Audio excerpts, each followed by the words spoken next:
స్నేహం మధురమైన బంధం. అది జీవితానికి వెలుగునిస్తుంది. రాము, సోము చిన్ననాటి స్నేహితులు. వారి స్నేహం ఎంతో బలమైనది. ఒకసారి రాముకి ప్రమాదం జరిగింది. సోము వెంటనే ఆసుపత్రికి వెళ్లి రాముకి అండగా నిలిచాడు. రాము కోలుకునే వరకు సోము అతన్ని విడిచి వెళ్లలేదు. కొన్ని రోజుల తర్వాత సోము ఆర్థికంగా ఇబ్బందుల్లో చిక్కుకున్నాడు.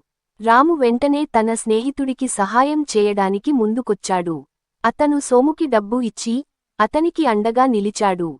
వారి స్నేహం కష్టసుఖాల్లో కలిసి నిలిచింది. ఒకరోజు రాము, సోము ఒక పాడుబడిన ఇంటిని చూశారు. ఆ ఇంట్లో నిధి ఉందని వారికి తెలిసింది. వారు కలిసి ఆ నిధిని వెతకడానికి బయలుదేరారు.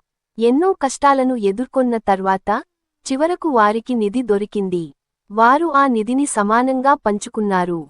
వారి స్నేహం డబ్బు, కీర్తి కంటే విలువైనదని వారు గుర్తించారు.